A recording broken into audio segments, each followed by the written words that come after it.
حضرت خلیل اللہ نے خواب دیکھا کہ میں بیٹے کو ذبح کر رہا ہوں۔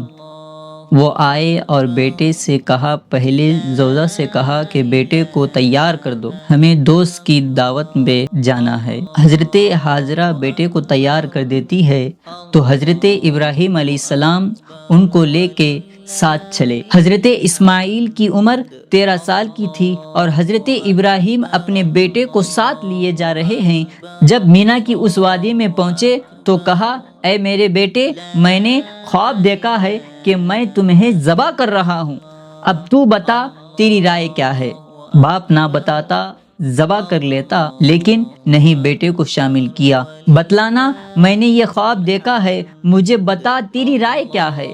تو بیٹا کیا جواب دیتا ہے کہ کائنات میں ایسا منظر نہیں دیکھا ہوگا۔ بیٹا خاموش ہو جاتا ہے، سر جھکا لیتا ہے۔ یہ بھی بڑی بات تھی۔ بیٹا کیا کہتا ہے؟ جی جس طرح آپ نے دیکھا میں تو کچھ کہہ نہیں سکتا۔ یہ بھی مبتذل امر تھا، لیکن جو بیٹے نے کہا کائنات نے ایسا منظر نہیں دیکھا ہوگا۔ ذرا دیکھیے، بیٹے نے کہا، یا ابت افعل ما تؤمر، ابو ذبح کیا ہے، جو بھی کرنا ہے کرو، باقی رہی بات میری، یہ کام آسان تو نہیں کہ گردن پہ چھری چلے اور میں تڑپوں نہ، لیکن اللہ کی مدد ہو تو یہ مشکل بھی نہیں۔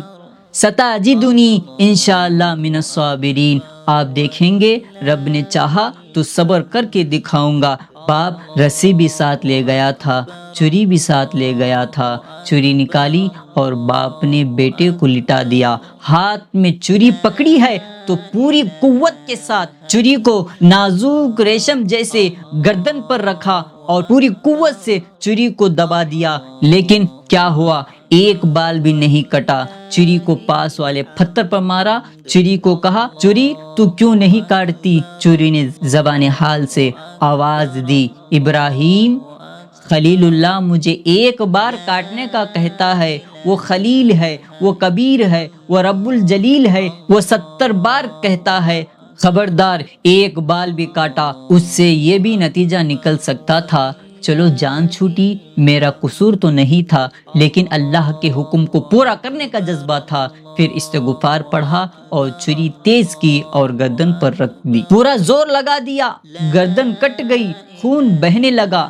حضرت ابراہیم خوش ہو گئے کہ بڑا کام تھا کر گزرا۔ جلدی جلدی اپنے آنکھوں کی پٹی کھولی تو کیا دیکھا؟ ذبح ہونے والا بیٹا نہیں بلکہ دمبا تھا، اور بیٹا پاس کھڑا ہو کر مسکرا رہا تھا۔ تو حضرت خلیل کی زبان سے نکلا اللہ اکبر، تو حضرت اسماعیل بولے لا الہ الا اللہ واللہ اکبر۔